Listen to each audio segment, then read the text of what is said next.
Dear students, आज मैं start करने जा रहा हूँ लेक्चर 4। और लेक्चर 4 में हम स्टार्ट करें number of atoms in unit cell और पैकिंग फ्रैक्शन के बारे में बात करेंगे। इससे पहले हमारे पास लेक्चर फर्स्ट में क्रिस्टलाइन सॉलिड, एमॉर्फस सॉलिड के बारे में हमने बात किया था। लेक्चर सेकेंड में ठीक है crystal system, unit cell, 2D unit cell, 3D unit cell, ये सभी के बारे में हमने बात किया था। और लेक्चर थर्ड में एलिमेंट ऑफ सिमेट्रिसिटी इसे बात किया था। और हमारे पास जो लेक्चर 4 है ये इन तीनों में से सबसे इंपॉर्टेंट टर्म है और इससे क्वेश्चंस बहुत अच्छे अच्छे क्वेश्चंस आते हैं।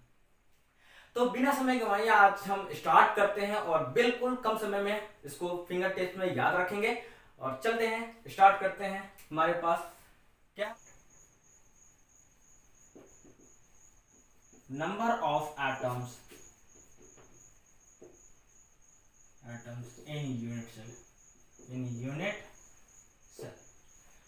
ओके, तो यूनिट सेल में नंबर ऑफ एटम्स की बात करते हैं। अगर यूनिट सेल की बात करते हैं तो मेनली दो टाइप का यूनिट सेल होता है। इसके प्रीवियस क्लास में हमने डिस्कस किया था। अगर आप नहीं जानते हैं तो इसके प्रीवियस लेक्चर में आप देख सकते हैं। लेक्चर 2 में आप देख सकते हैं कि कितने टाइप के यूनिट सेल होते हैं। ओके, यूनिट सेल की अगर हम बात करते हैं तो मेनली दो टाइप का यूनिट सेल होता है। पहला होता है प्रिमिटिव यूनिट सेल, दूसरा होता है non primitive unit cell. Primitive unit cell में जो भी पार्टिकल्स होते हैं वो कॉर्नर्स पे प्रेजेंट होते हैं। नॉन प्रिमिटिव यूनिट सेल में जो भी पार्टिकल्स होंगे वो कॉर्नर्स के साथ साथ अदर सेंटर्स जैसे फेस सेंटर और बॉडी सेंटर्स पे प्रेजेंट होंगे। ओके, तो सबसे पहले अगर हम बात करते हैं कि अगर टू द फैक्ट की अगर हम बात करते हैं, अगर कोई भी पार्टिकल्स कॉर्नर्स पे प्रेजेंट है, तो 8 यूनिट सेल में कंट्रीब्यूट करेगा। कोई भी पार्टिकल्स अगर कॉर्नर्स पे प्रेजेंट है तो वो 8 यूनिट सेल में कंट्रीब्यूट करेगा, यानी उसका 1/8 पार्ट ही किसी एक यूनिट सेल के लिए कंट्रीब्यूट करेगा। ओके, तो अगर हम बात करते हैं, पहले हो गया हमारे पास for simple cubic unit cell, simple cubic unit cell में जो भी पार्टिकल्स होते हैं वो सभी कॉर्नर्स पे प्रेजेंट होगा। जैसे अगर हम बात करते हैं, ये एक यूनिट सेल अगर हम बना रहे हैं, ओके, ये यूनिट सेल बना रहे हैं, इसमें जो भी पार्टिकल्स हैं सभी कॉर्नर्स पे प्रेजेंट है। पार्टिकल्स कहां प्रेजेंट है? कॉर्नर्स पे प्रेजेंट है। अगर हम बात करते हैं तो जो भी यूनिट सेल है, ये unit cell is the repeating unit of crystalline system. तो क्रिस्टलाइन सिस्टम जो होगा वो 3 डायमेंशनली अरेंज होगा। ओके, इधर भी एक यूनिट सेल होगा इस टाइप से हमारे पास, इधर भी हमारे पास यूनिट सेल होगा और इस टाइप से हमारे पास ये भी एक यूनिट सेल। तो एक प्लेन पर 4 होगा, इसी के ऊपर इसके ऊपर जस्ट क्या होगा? 4 और होगा। यानी यहाँ पर कॉर्नर के ऊपर अगर ध्यान दे रहे हैं तो ये कॉर्नर पर जो भी एटम्स है उसका 4 नीचे डिवीजन और 4 क्या होगा? ऊपर डिवीजन होगा। यह कॉर्नर पे जो भी एटम्स होगा वो 8 यूनिट सेल में कंट्रीब्यूट कर रहा है। 4 नीचे वाला, एक फर्स्ट, ये सेकेंड, थर्ड, फोर्थ, नीचे के प्लेन में हमारे पास 4 और जस्ट इसी के ऊपर, यानी कि अगर हम बात करते हैं इसके ऊपर बनाएंगे तो 1 के ऊपर 5 हो जाएगा, 2 के ऊपर 6 हो जाएगा, 3 के ऊपर 7 हो जाएगा और 4 के ऊपर 8 हो जाएगा। यानी कि अगर हम बात करते हैं सिंपल क्यूबिक यूनिट सेल में जो भी पार्टिकल्स हैं कॉर्नर्स पे प्रेजेंट होगा, उस कॉर्नर के एटम्स का 8 यूनिट सेल में कंट्रीब्यूशन होगा। यानी हम बात करते हैं एटम एट कॉर्नर, ठीक है, contribute in 8 unit cell. Okay, तो फॉर एन यूनिट सेल किसी एक यूनिट सेल के लिए कितना हो जाएगा contribution? For an unit cell it will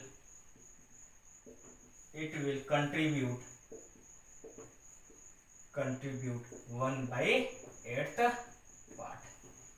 okay, यहाँ पर बिल्कुल ध्यान देंगे हमारे पास कि जो हमारे पास कॉर्नर पर एटम्स है उसका 8 यूनिट सेल में कंट्रीब्यूशन हो रहा है। तो किसी एक यूनिट सेल के लिए कितना कंट्रीब्यूशन हो जाएगा? 1/8 कंट्रीब्यूशन हो गया। तो टोटल एटम्स की अगर बात करते हैं, total atoms equal to total corners हो जाएगा, equal to total corners into contribution तो हो जाएगा टोटल कॉर्नर्स 8। जानते हैं कि सिंपल क्यूबिक यूनिट सेल में कॉर्नर्स हो गए टोटल 8 और एक कॉर्नर से टोटल कंट्रीब्यूशन आ रहा 1/8, तो 8 इंटू 1/8 इक्वल टू 1। तो यहाँ पर हम ध्यान देंगे कि सिंपल क्यूबिक यूनिट सेल में टोटल एटम्स हो जाएंगे 1। ओके, नेक्स्ट हमारे पास for BCC unit cell, BCC unit cell में जो पार्टिकल्स होते हैं कॉर्नर्स पे, साथ ही साथ बॉडी सेंटर पे प्रेजेंट होंगे। यानी बीसीसी यूनिट सेल में जो भी पार्टिकल्स होते हैं वो कहाँ कहाँ प्रेजेंट होगा, कॉर्नर्स पे प्रेजेंट होता है और साथ ही साथ बॉडी सेंटर पे प्रेजेंट होगा। तो कॉर्नर्स पे अभी हमने बात किया कि कॉर्नर्स पे जो भी एटम प्रेजेंट होता है उसका 1/8 पार्ट ही किसी एक यूनिट सेल के लिए कंट्रीब्यूट करता है। ओके, तो अगर हम बात करते हैं बीसीसी के लिए, अगर यहां पर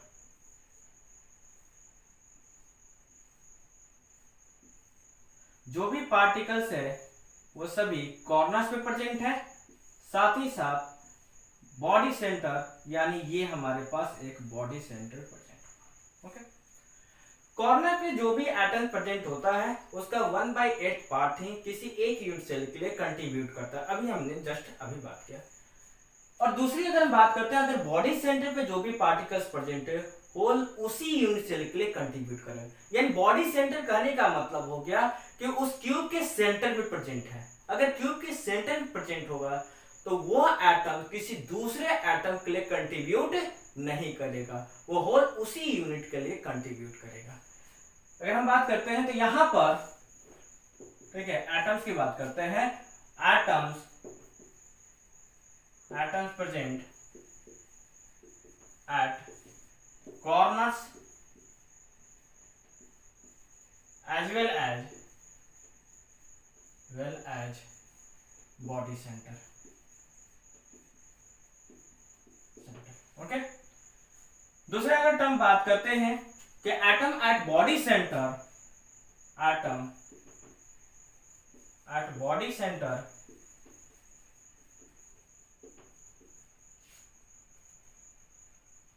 ठीक है, will contribute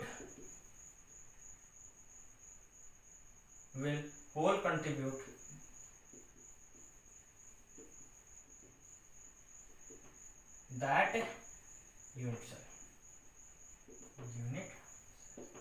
atom at body centre पे जो भी एटम होगा वो उसी यूनिट सेल के लिए कंट्रीब्यूट करेगा। यानी अगर हम बात करते हैं टोटल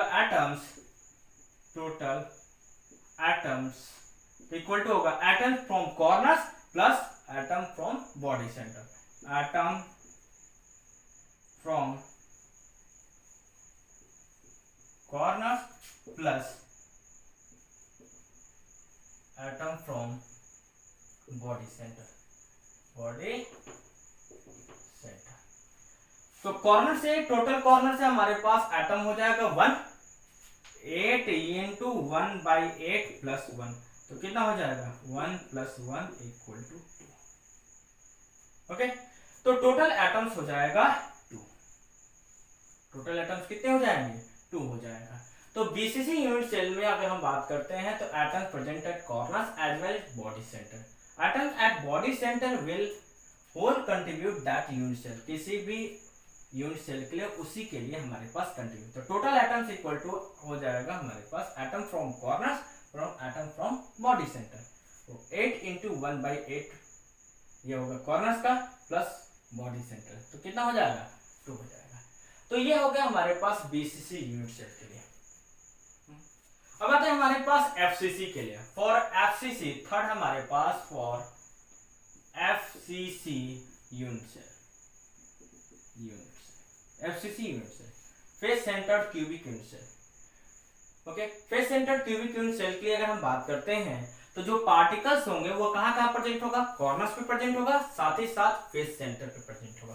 तो अगर हम बात करते हैं इसमें पॉइंट क्या होगा, atoms present at corners as well as face centre. अब बात करते हैं हमारे पास कॉर्नर्स पर। तो अभी हम जान रहे हैं कि कॉर्नर पे जो भी एटम्स होता है वह 1/8 पार्ट ही किसी एक यूनिट सेल के लिए कंट्रीब्यूट करता है। अब बात करते हैं हमारे पास फेस सेंटर पे। फेस सेंटर पे जो भी एटम्स होता है उसका हाफ पार्ट ही किसी एक यूनिट सेल के लिए कंट्रीब्यूट करेगा। कैसे, अगर हम बात करते हैं यहां पर,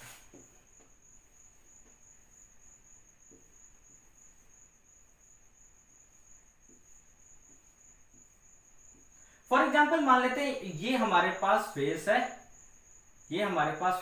इस फेस पर हमारे पास एक फेस सेंटर पर एटम प्रेजेंट है। अगर फेस सेंटर पे जो भी एटम प्रेजेंट होगा उसका हाफ पार्ट इस यूनिट सेल के लिए कंट्रीब्यूट होगा और इसका अदर हाफ पार्ट जो होगा वो इस यूनिट सेल के लिए कंट्रीब्यूट करेगा।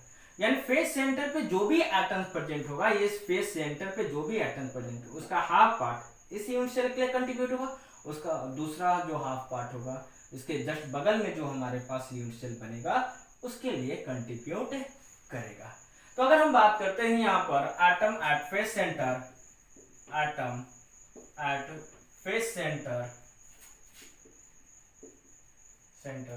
Will contribute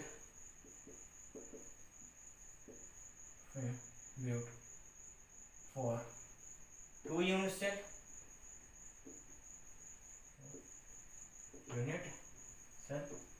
so that for an unit cell 1/2 यानी half part will contribute।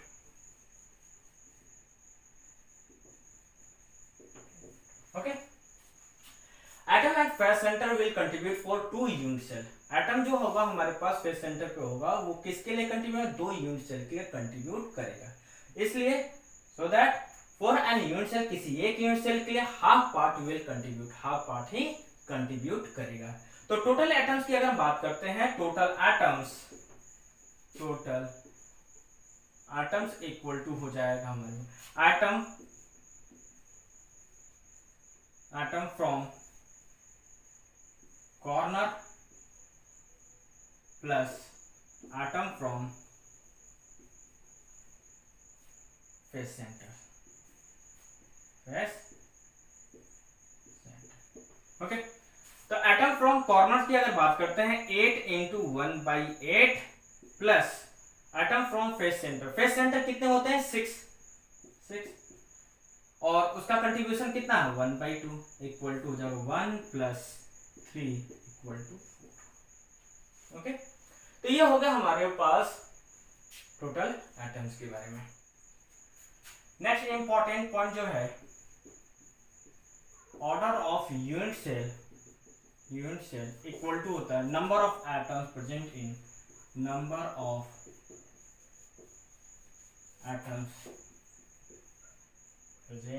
Unit cell. ये सबसे इंपॉर्टेंट है हमारे पास, important order of unit cell. किसी भी यूनिट सेल के ऑर्डर की अगर हम बात करते हैं, डिस्कस करते हैं, तो इक्वल टू होता है number of atoms present in unit cell. जितने हमारे पास किसी भी यूनिट सेल में एटम्स प्रेजेंट होगा वही उसका ऑर्डर दिखाता है। ओके, अब आते हैं हमारे पास नेक्स्ट टर्म है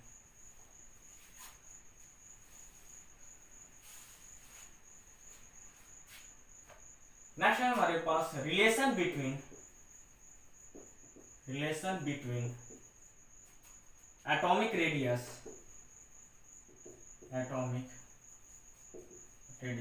एंड एज लेंथ।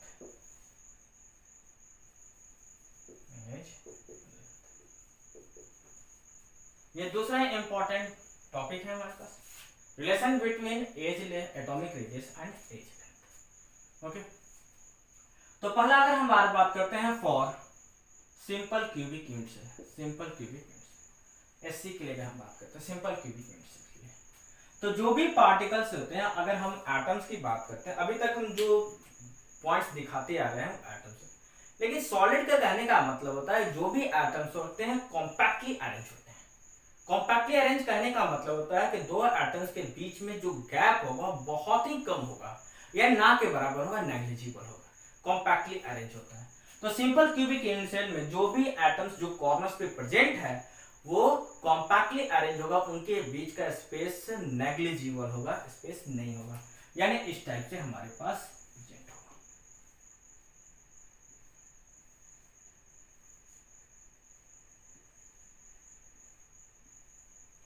ओके, तो जो भी हमारे पास पार्टिकल्स हैं,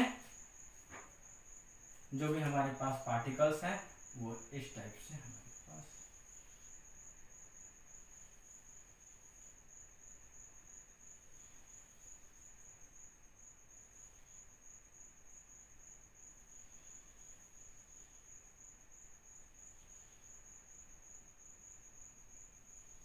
ओके इस टाइप से।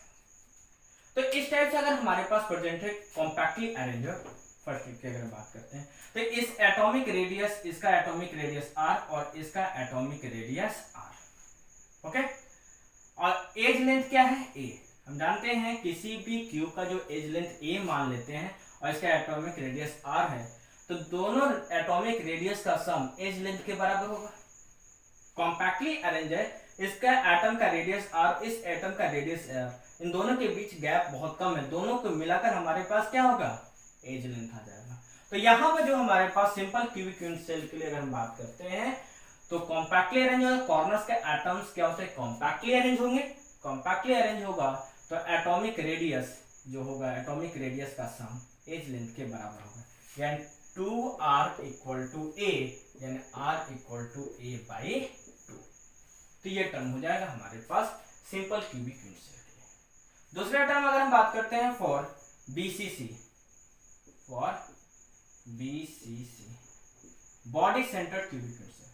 Body centred cubic unit cell में जो पार्टिकल्स होते हैं वो कॉर्नर्स के साथ साथ कहां प्रेजेंट होगा, बॉडी सेंटर पे प्रेजेंट होगा, इसलिए कहते हैं body centred cubic unit cell.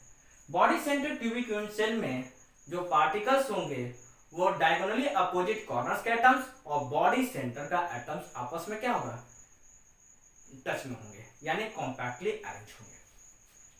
इसमें अगर हम बात करते हैं तो जो भी हमारे पास एटम्स होंगे इस टाइप से,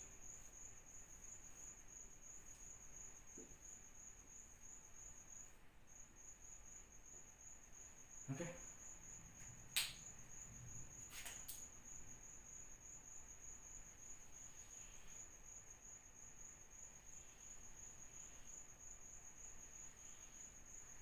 ओके इस टाइप से।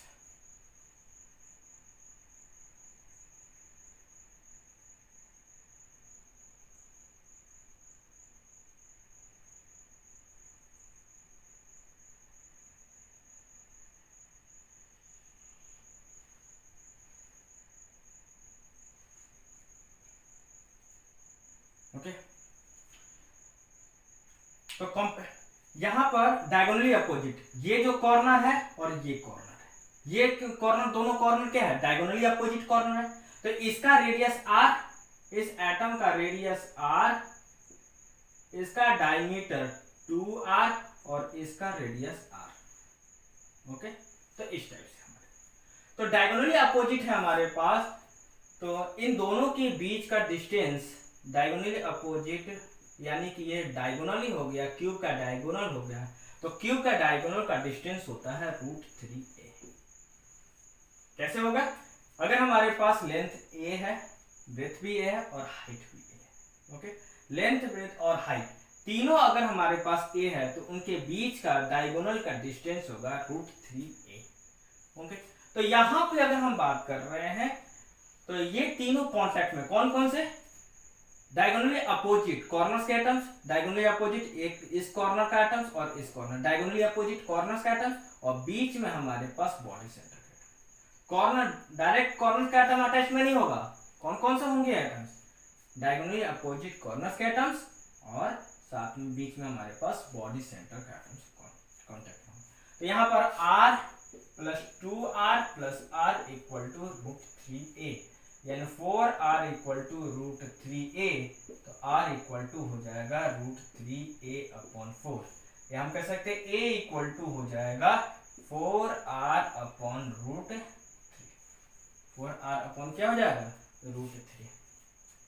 तो ये हमेशा ध्यान में रखेंगे। थर्ड है जो हमारे पास है for BCC, for FCC, for FCC के लिए करते हैं face centre cubic unit cell. Face centre cubic unit cell में जो होगा हमारे पास एक फेस पर अपोजिट के कॉर्नर्स के एटम्स और फेस सेंटर का एटम्स। किसी एक फेस पर अगर हम बात कर रहे हैं तो फेस पर अपोजिट कॉर्नर्स के एटम्स और फेस सेंटर का एटम, ये तीनों क्या होंगे, एक कांटेक्ट में होते हैं, यानी एक दूसरे के साथ अटैच्ड होंगे, इन फेस पर होंगे। यानी face centre cubic unit cell में जो एटम्स आ रहे हैं इस टाइप से, देखिए मान लेते ये हमारे पास फेस है हमारे पास फ्रंट का, हमारे पास फ्रंट के फेस पर जो भी एटम्स आ रहे हैं वो इस टाइप से,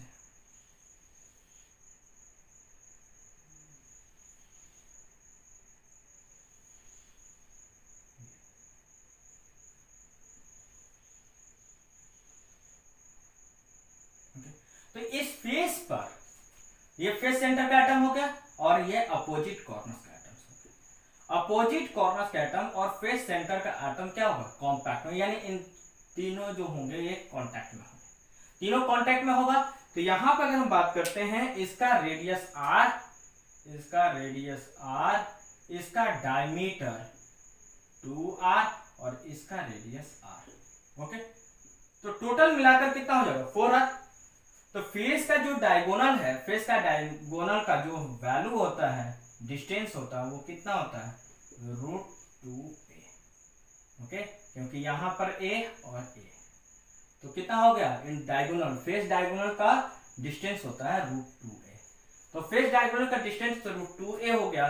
तो टोटल अगर हम इन दोनों के बीच में रिलेशन कर देते हैं r plus 2r plus r equal to क्या आ रहा है हमारे पास √2a। यहाँ पर इसके रेडियस r, इसका डायमीटर 2r और इसका रेडियस r, तो टोटल कितना हो जाएगा r plus 2r plus r 2r plus r equal to total distance √2a। तो 4r इक्वल टू √2a, यानी r इक्वल टू हो जाएगा √2a/4, या हम लिख सकते हैं a/2 √2। यह हमारे पास a इक्वल टू हो जाएगा 2√2r, ये टर्म हमारे पास आ जाएगा। ओके, तो ये रिलेशन आ जाएगा हमारे पास एज लेंथ और रेडियस ऑफ द एटम्स के बीच में, एटम के रेडियस और हमारे पास एज लेंथ के बीच में ये टर्म्स आ जाएगा। तो ये रिलेशन हो गया हमारे पास। नेक्स्ट जो टर्म अब आता है पैकिंग फ्रैक्शन या packing efficiency. Okay, packing fraction और पैकिंग एफिशिएंसी देख लेते हैं क्या होता है हमारे पास। नेक्स्ट अगर हम बात करते हैं पैकिंग एफिशिएंसी या packing fraction. Okay, packing efficiency,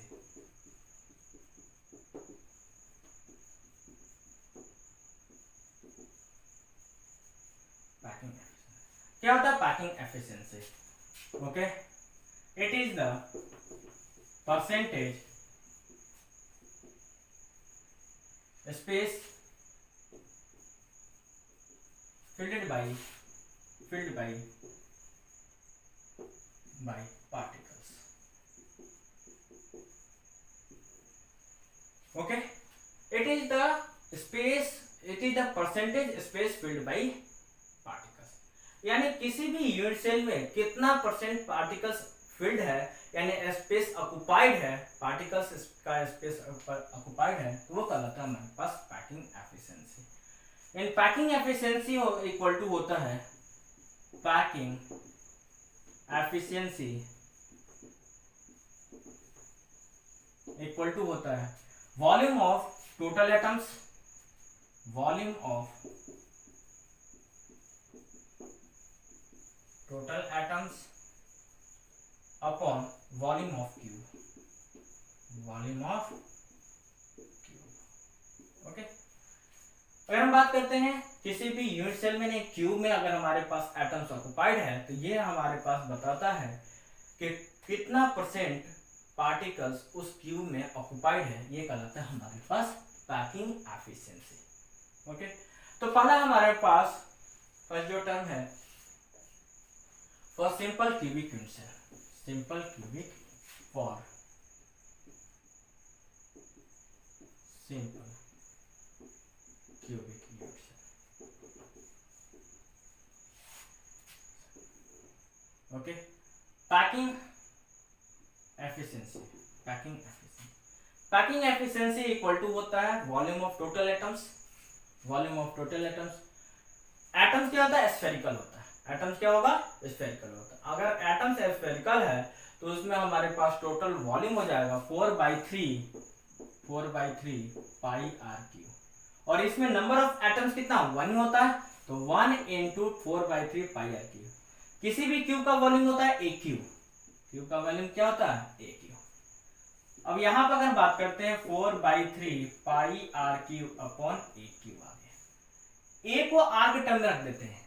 हमारे पास अभी रिलेशन हमने बताया कि सिंपल क्यूबिक यूनिट सेल में a = 2r होता है, a = 2r, तो यहां रख देते हैं a = 2r 4/3 pi r cube upon 2r का, तो यहां पर आ जाएगा हमारे पास 4 pi r cube upon 3 × 8 r cube, इसे कैंसिल आउट हो गया, 4 से 2 हो गया, equal to π/6।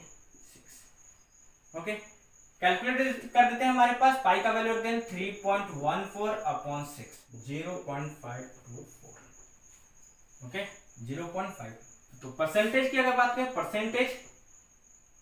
Percentage equal to हो जाएगा 52.4%। ओके, तो ये होगा फ्री स्पेस की अगर बात करते हैं, फ्री स्पेस कितना हो गया, फ्री स्पेस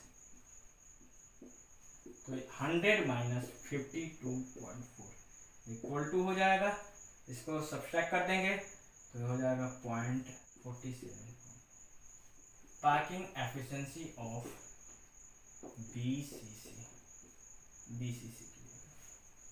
बीसीसी के लिए पैकिंग एफिशिएंसी की बात करते हैं। ओके, तो packing efficiency equal to volume of total atoms upon volume of cube, ये होता है। तो टोटल एटम्स होते हैं 2, और उसका वॉल्यूम की अगर बात करते हैं 4/3 पाई आर क्यू, स्फेरिकल होता है तो स्फेरिकल का वॉल्यूम होता है 4/3 pi r cube upon a cube. अब क्या करते हैं, हमारे पास रिलेशंस हमारे पास जानते हैं, अभी हमने पढ़ा कि ए और आर के बीच में क्या रिलेशन होगा बीसीसी के लिए। ओके, तो packing efficiency equal to 2 × 4/3 pi r cube, a के जगह पर रख देते हैं, कितना आ जाएगा, ए के जगह पर रख देंगे 4r upon √3, 4r upon √3। Okay, equal to हो जाएगा 8/3 पाई आर क्यूब अपॉन, ये हो जाएगा 64r क्यूब अपॉन 3√3। ओके, अब आ जाएगा हमारे पास, ऊपर रख देते हैं pi r cube upon 3 × 3√3 upon 64r cube, r cube से आर क्यूब 8 से 8 हो जाएगा, ऊपर आ जाएगा हमारे पास, हो जाएगा हमारे पास √3 पाई अपॉन 8, √3 पाई अपॉन 8। √3 का वैल्यू 1.732 इंटू पाई का वैल्यू 3.14 अपॉन 8, कैलकुलेट कर देते हैं तो आता है 0.68। परसेंटेज की अगर बात करते हैं, यहाँ पे लिखते हैं percentage packing efficiency equal to 68%। Free space 100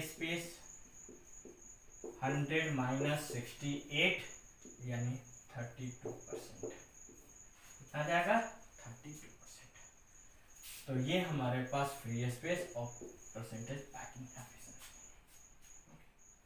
तो हो जाएगा बीसीसी के लिए। बताए हमारे पास पैकिंग एफिशिएंसी ऑफ एफसीसी के लिए। ओके, तो एफसीसी में पैकिंग एफिशिएंसी इक्वल टू होता है वॉल्यूम ऑफ टोटल एटम्स हो गया 4 into volume 4/3 pi r cube upon a cube. Okay, तो यहाँ 4 into 4/3 pi r cube upon a को हम रख देते हैं आर के टर्म में 2√2r का इक्वल टू, तो यहाँ पर होगा 16/3 पाई आर क्यू अपॉन, इसको अगर हम बात करते हैं तो ये हो जाएगा 16√2r क्यू हो जाएगा। इसको क्यूब करते हैं हमारे पास, तो 2 का क्यूब हो जाएगा 8 और √2 का क्यूब हो जाएगा 2√2, तो यहाँ पर जाएगा हमारे पास 16√2r क्यू। आर क्यू से आर क्यू 16 से 16 कैंसिल आउट हो गया, बचा हमारे पास पाई अपॉन 3√2। पाई का वैल्यू हो जाएगा 3.14 अपॉन 3 इंटू √2 का वैल्यू 1.414। कैलकुलेट करते हैं तो हमारे पास 0.74 आ जाएगा, 0.74। तो percentage packing efficiency equal to 74%। Free space की अगर बात करते हैं, free space equal to 100 minus 74, यानी कितना आ जाएगा 26%। कितना आ जाएगा 26%। ओके, तो पैकिंग एफिशिएंसी हमारे पास आ गया किसके लिए, सिंपल क्यूबिक यूनिट सेल के लिए।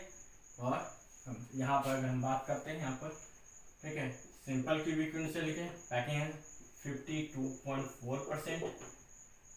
बीसीसी के लिए अगर हम बात करते हैं तो कितना है 68%, और एफसीसी के लिए अगर हम बात करते हैं तो कितना है 74%। ओके, तो ये हो गया हमारे पास पैकिंग एफिशिएंसी। ओके, और 100 में से सब्ट्रैक्ट कर लेंगे तो आ जाएगा आपके पास फ्री स्पेस। तो गाइस लेक्चर 4 में आज इतना ही। नेक्स्ट जल्दी हमारे पास लेक्चर 5 आएगा और इसमें बहुत अच्छे अब हम क्वेश्चन डिस्कस करेंगे। प्रीवियस ईयर हमारे पास जेईई और नीट के जो भी क्वेश्चंस हैं उसमें हम डिस्कस करेंगे। ओके, देखना ना भूलें, बिल्कुल हम इसमें क्वेश्चन डिस्कस करेंगे।